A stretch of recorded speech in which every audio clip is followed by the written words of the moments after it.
सब तो पहला तो जी जिन्ने भी तुसी प्रिंट मीडिया तो इलैक्ट्रॉनिक मीडिया तो मेरे पत्रकार साथी आए हो, सब तो पहला तुहाडा बहुत बहुत स्वागत ते तुहाडा बहुत बहुत धन्नवाद। दूसरी गल कि 21 मार्च नूं श्री अरविंद केजरीवाल जी बाघा पुराणा विखे पहुँच रहे हैं। बाघा पुराणा किसान महासम्मेलन किया जा रहा आम आदमी पार्टी वालों, जिहदे विच केजरीवाल साहब किसानां दे हक विच अपनी की कुछ करनगे, पार्टी वालों की हदायतां आम आदमी पार्टी दे जिहड़े वर्कर ने उन्होंने देणगे, उहदे बारे सारा कुछ दस्सणगे। मैं तुहानूं दस्सना चाहुंदा कि पंजाब दे विच इक्को एक आम आदमी पार्टी है जिहड़ी किसानां दे इस संघर्ष दे विच नाल खड़ी आ। तुसीं जाणदे हो कि जदों जिहड़ा किसान संघर्ष आ पूरे सिखर ते चल रहा सी तां केंद्र दी मोदी सरकार ने केजरीवाल साहब तो 9 खेड स्टेडियम मंगे सी ताकि आरजी जेलां बनाईयां जाण ते उत्थे किसानां नूं बंद किया जाए, पर केजरीवाल साहब ने जवाब दिता केंद्र सरकार नूं। इस तो इलावा जिन संघर्ष के दौरान केजरीवाल साहब ने उत्थे पानी का प्रबंध किया, टायलटां का प्रबंध किया, होर वाईफाई का प्रबंध किया, जिहड़ा सब तो वड्डी गल सी। मेरे कहने तो भाव आम आदमी पार्टी ने किसान अंदोलन दे विच हमेशा ही शुरू तो बहुत वड्डा साथ दिता, अहम भूमिका निभाई आ। और पंजाब दे विच भी हुण जिहड़ी ये बाघे पुराणे रैली की जा रही आ, इहदे राहीं असीं मोदी सरकार नूं दसना चाहुंदे हां कि पंजाब दे लोक एकजुट आ और ये बिल आ जिहड़े रद्द करवा के छड्डणगे पंजाब दे। कितना इकट्ठ होने की उम्मीद है जी रैली दे विच?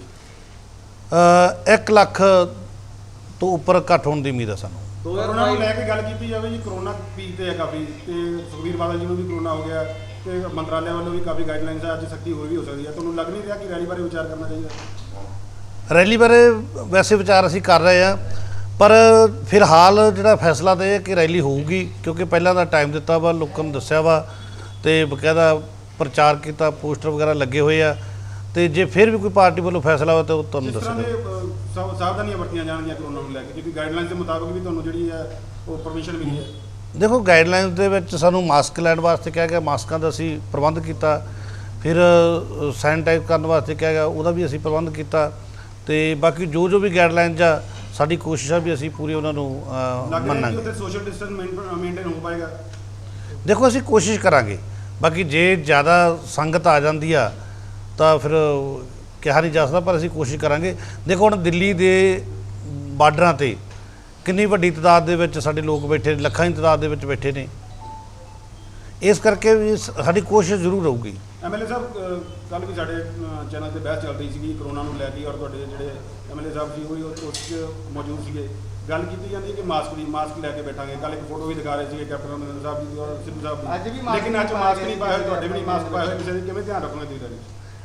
मास्क मेरा गड्डी दे विच पिया जी, तुहानूं पता है कि तुहाडे वार-वार फोन आ रहे सी, मैं बड़ी जल्दी सीगा, मैं हाँ जी हाँ जी मैं बहुत जल्दी दे विच सीगा जी, क्योंकि तुहाडे वार-वार फोन आ रहे सी, मैं पिछे लेट हो गया सी, तो मैं वो जल्दी दे विच ही मैं बैठ गया। तुहाडे लोग सवाल पूछते हैं कि कोरोना सिर्फ आम बंदियां लई है, लीडरां लई कोरोना नहीं है?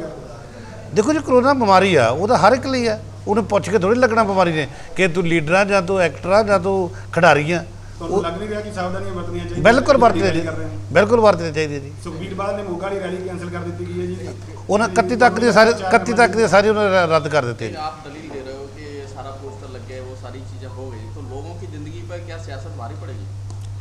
देखो जी जिहड़ा ये हैगा रैली वाला साडी गल चल रही है, उहदे विच मैं तुहानूं हजे फिलहाल कोई फाइनल डिसीजन नहीं दे सकदा। बाकी स्टेट दे इलेक्शन हो रहे जी, बीजेपी इलेक्शन करा रही कि उत्ते कोरोना है नहीं? बिल्कुल जी, बाकी स्टेटां दे विच हो रही है, तुसीं आ बंगाल दे विच देख लो। डीसी साहब ने गाइडलाइंस ये भी दी जिहड़े स्टेट के लीडर बैठणगे कोरोना नैगेटिव होने चाहिए उन्होंने। बिल्कुल वो टैसट होणगे जी, टैसट होणगे, टैसट रिपोर्ट नाल लैके जावांगे, बकायदा असीं करवा चुके हैं। तो जिन्हां साडे लीडर साहिबानां ने जिन्हां स्टेज ते बैठना, जिन्हां दे नहीं होए उन्हां दे टैसट होणगे, रिपोर्ट नैगेटिव आऊगी तां ही असीं उन्हां नूं बिठावांगे। आम आदमी पार्टी किसानों की पार्टी तुसीं दस रहे हो, किसानों की पार्टी तो अकाली दल भी है, कांग्रेस भी है, लगातार 2022 विधान सभा उन्होंने किसानों का मुद्दा लैके अगे आके आधार बना रहे, आपका आधार बना रहे, तो तुसीं कह रहे हो कि ਕਿਸਾਨੀ ਨਾਲ ਸੰਬੰਧਿਤ ਜਿਹੜੀ ਰੈਲੀ ਕਰਨ ਜਾ ਰਹੇ ਹੋ ਤਾਂ ਆਧਾਰ ਬਣਾਉਣ ਦੀ ਕੋਸ਼ਿਸ਼ ਕੀਤੀ ਜਾ ਰਹੀ ਹੈ ਇੱਕ ਤਰ੍ਹਾਂ ਨਾਲ। ਦੇਖੋ ਜੀ, ਆਮ ਆਦਮੀ ਪਾਰਟੀ ਕਾਂਗਰਸ ਤੇ ਅਕਾਲੀ ਦਲ ਦਾ ਬੜਾ ਫਰਕ ਆ। ਅਕਾਲੀ ਦਲ ਭਾਜਪਾ ਦੀ ਭਾਈਵਾਲ ਪਾਰਟੀ ਰਹੀ ਆ, ਉਹਦੇ ਵਿੱਚ ਤੁਸੀਂ ਮੀਡੀਆ ਨਾਲ ਜੁੜੇ ਹੋ, ਤੁਸੀਂ ਬਹੁਤ ਚੰਗੀ ਤਰ੍ਹਾਂ ਜਾਣਦੇ ਹੋ, ਬਿਹਤਰ ਜਾਣਦੇ ਹੋ। ਬਾਕੀ ਜਿਹੜੀ ਕਾਂਗਰਸ ਦੀ ਗੱਲ ਆ ਇਹਦੇ ਬਾਰੇ ਵੀ ਜਾਣਦੇ ਹੋ ਕਿ ਜਿਹੜੀ ਇਹ ਇੱਕ ਹਾਈ ਪਾਵਰ ਕਮੇਟੀ ਦੀ ਮੀਟਿੰਗ ਹੋਈ ਸੀ, ਉਹਦੇ ਵਿੱਚ ਕੈਪਟਨ ਸਾਹਿਬ ਖੁਦ ਗਏ ਆ ਔਰ ਮਨਪ੍ਰੀਤ ਬਾਦਲ ਜੀ ਗਏ, ਵਿਧਾਨ ਸਭਾ ਦੇ ਵਿੱਚ ਬਕਾਇਦਾ ਇਹਦੀ ਗੱਲ ਵੀ ਹੋਈ ਹੈ। ਜਦ ਕਿ ਆਮ ਆਦਮੀ ਪਾਰਟੀ ਸ਼ੁਰੂ ਤੋਂ ਕਿਸਾਨਾਂ ਦੇ ਹੱਕ ਦੇ ਵਿੱਚ ਲੜ ਰਹੀ ਹੈ ਔਰ ਕਿਸਾਨਾਂ ਲਈ ਜਿੰਨੀਆਂ ਵੀ ਸਹੂਲਤਾਂ ਸੰਭਵ ਹੋ ਸਕਦੀਆਂ ਦੇ ਰਹੀ ਹੈ। ਤੇ ਲੱਗ ਨਹੀਂ ਰਿਹਾ ਰਾਜਨੀਤਿਕ ਪਾਰਟੀ ਜਿਹੜੀ ਕਿਸਾਨ ਅੰਦੋਲਨ ਨੂੰ ਕੈਸ਼ ਕਰਨਾ ਚਾਹ ਰਹੀ ਹੈ? ਦੇਖੋ ਜੀ, ਅਸੀਂ ਆਪਣਾ ਕੰਮ ਕਰ ਰਹੇ ਹਾਂ। ਜੇ ਸਪੋਜ਼ ਕਰੋ ਕਿਸਾਨ ਅੰਦੋਲਨ ਨਾ ਵੀ ਹੁੰਦਾ ਫਿਰ ਵੀ ਤਾਂ ਜਿਹੜਾ ਇਲੈਕਸ਼ਨ ਈਅਰ ਆ ਫਿਰ ਵੀ ਤਾਂ ਰੈਲੀਆਂ ਸਾਰਾ ਕੁਝ ਹੋਣਾ ਹੀ ਸੀਗਾ, ਠੀਕ ਹੈ ਨਾ। ਇਸ ਕਰਕੇ ਕਿਸਾਨ ਇਹ ਕਹਿ ਰਿਹਾ ਕਿ ਕੋਈ ਵੀ ਪਾਰਟੀ ਆਵੇ ਉਸ ਦਾ ਸਮਰਥਨ ਕਰਦਾ, ਪਰ ਉਹ ਸਾਡੇ ਝੰਡੇ ਥੱਲੇ ਰੈਲੀ ਕਰੇ।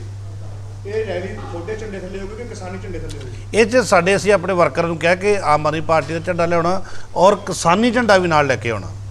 ਤੇ ਬਾਕੀ ਇਹ ਵੀ ਹੈ ਕਿ ਜੇ ਕੋਈ ਇਕੱਲਾ ਕਿਸਾਨੀ ਝੰਡਾ ਹੀ ਲਾਉਣਾ ਚਾਹੁੰਦਾ ਲਾ ਸਕਦਾ। ਪਰ ਸਰ ਕਿਸਾਨ ਦਾ ਇਹ ਕਹਿਣਾ ਕਿ ਆਮ ਆਦਮੀ ਪਾਰਟੀ ਨਹੀਂ, ਦੇਖੋ ਕਿਸਾਨ, ਦੇਖੋ ਜਿਹੜੀ ਆਮ ਆਦਮੀ ਪਾਰਟੀ ਆ ਇਹਦੇ ਵਿੱਚ ਵੀ ਕਿਸਾਨ ਨੇ। ਅਸੀਂ ਆਹ ਜਿਹੜੇ ਲੋਕ ਬੈਠੇ ਆ ਸਾਡੇ ਵਿੱਚ ਵੀ ਅਸੀਂ ਕਿਸਾਨ ਆ, ਮਜ਼ਦੂਰ ਆ। ਇਹ ਜਿਹੜਾ ਇਹ ਬਿੱਲਾਂ ਵਾਲੀ ਸਮੱਸਿਆ ਇਹ ਸਾਰੇ ਲੋਕਾਂ ਦੀ ਸਮੱਸਿਆ, ਕਿਸਾਨਾਂ ਦੀ, ਮਜ਼ਦੂਰਾਂ ਦੀ ਸਾਰੀ ਸਮੱਸਿਆ। ਇਹ ਨਹੀਂ ਵੀ ਇਕੱਲੇ ਕਿਸੇ ਇੱਕ ਫਿਰਕੇ ਦੀ ਜਾਂ ਕਿਸੇ ਇੱਕ ਵਰਗ ਦੀ ਆ, ਅਸੀਂ ਵੀ ਉਹਨਾਂ ਦੇ ਵਿੱਚ ਸ਼ਾਮਲ ਆ।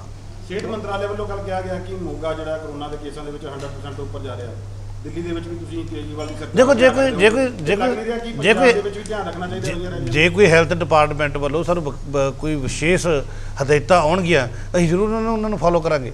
ਜਥੇਦਾਰ ਤੋਤਾ ਸਿੰਘ ਕੈਬਨਿਟ ਮੰਤਰੀ ਕਹਿੰਦੇ ਆ ਕਿ ਜੇ ਕੇਜਰੀਵਾਲ ਆ ਜਾਏ ਚਾਹੇ ਭਗਵੰਤ ਮਾਨ ਆ ਜਾਏ, ਜਿੱਤਣਾ ਇੱਕ ਵੀ ਸੀਟ ਨਹੀਂ ਜਿੱਤਣਗੇ। ਇਹ ਤਾਂ ਸਿਰਫ ਦਿੱਲੀ ਤੋਂ ਆਪਰੇਟ ਹੁੰਦਾ, ਦਿੱਲੀ ਤੱਕ ਹੀ ਸੀਮਤ ਹੈ। ਦੇਖੋ ਜੀ, ਕਹਿਣਾ ਨੂੰ ਤਾਂ ਪਿਛਲੀ ਵਾਰ ਵੀ ਕਹਿੰਦੇ ਸੀ। ਪਿਛਲੀ ਵਾਰ ਅਸੀਂ 20 ਸੀਟਾਂ ਜਿੱਤੇ ਆ, ਪਹਿਲੀ ਵਾਰ ਚੋਣ ਲੜ ਕੇ ਪ੍ਰਿੰਸੀਪਲ ਆਪੋਜੀਸ਼ਨ ਦੇ ਵਿੱਚ ਆਏ ਆ। ਦੇਖੋ ਜਿਹੜੇ ਸਾਡੇ ਵਿਰੋਧੀ ਆ ਉਹਨਾਂ ਦਾ ਕਹਿਣਾ ਹੀ ਕਹਿਣਾ, ਠੀਕ ਹੈ ਨਾ। ਇਹ ਤਾਂ ਹੁਣ ਆਉਣ ਵਾਲਾ ਸਮਾਂ ਦੱਸੂਗਾ। ਦਿੱਲੀ ਦੇ ਵਿੱਚ ਤੀਸਰੀ ਵਾਰ ਸਰਕਾਰ ਬਣਾਈ ਆ, ਉਦੋਂ ਵੀ ਮੋਦੀ ਗਵਰਨਮੈਂਟ ਕਹਿ ਰਹੀ ਸੀ ਵੀ ਇਹਨਾਂ ਦਾ ਕੁਛ ਨਹੀਂ ਵੱਟਿਆ ਜਾਣਾ। ਇਸ ਕਰਕੇ ਕਹਿਣ ਵਾਲਿਆਂ ਨੇ ਕਹਿਣਾ ਹੁੰਦਾ, ਪਰ ਲੋਕ ਸਾਡੇ ਨਾਲ ਨੇ। ਰੈਲੀ ਨੂੰ ਲੈ ਕੇ ਕਿਸ ਤਰ੍ਹਾਂ ਦੀ ਤਿਆਰੀ? ਰੈਲੀ ਨੂੰ ਲੈ ਕੇ ਪੂਰੀਆਂ ਵਧੀਆ ਤਿਆਰੀਆਂ ਜੀ। ਪਿੰਡਾਂ ਦੇ ਵਿੱਚ ਮੀਟਿੰਗਾਂ ਦਾ ਸਿਲਸਿਲਾ ਚੱਲ ਰਿਹਾ, ਲੋਕਾਂ ਦੇ ਵਿੱਚ ਭਾਰੀ ਉਤਸ਼ਾਹ ਔਰ ਲੋਕ ਵੱਡੀ ਗਿਣਤੀ ਦੇ ਵਿੱਚ ਆਪੋ ਆਪਣੇ ਸਾਧਨਾਂ ਤੇ ਪਹੁੰਚਣਗੇ। ਤੇ ਲੱਗ ਰਿਹਾ ਕਿ ਕੋਈ ਵਿਚਾਰ ਹੋ ਸਕਦਾ ਰੈਲੀ ਬਾਰੇ ਜਾਂ ਕਰੋਨਾ ਨੂੰ ਲੈ ਕੇ? ਦੇਖੋ ਹਾਲੇ ਫਾਈਨਲ ਹੀ ਹੈ। ਮੈਂ ਦੱਸਦਾ, ਦੇਖੋ ਜੀ ਹਾਲੇ 3 ਦਿਨ ਬਾਕੀ ਨੇ। 3 ਦਿਨਾਂ ਦੇ ਵਿੱਚ ਜੇ ਕਿਸੇ ਤਰ੍ਹਾਂ ਦੀ ਕੋਈ ਪਾਰਟੀ ਵੱਲੋਂ ਕੋਈ ਗਾਈਡਲਾਈਨ ਜਾਂ ਕੋਈ ਗਵਰਨਮੈਂਟ ਵੱਲੋਂ ਆਉਂਦੀ ਆ ਉਹ ਜ਼ਰੂਰ ਵਿਚਾਰੀ ਜਾਊਗੀ ਔਰ ਤੁਹਾਨੂੰ ਦੱਸਿਆ ਜਾਊਗਾ। Thank you sir.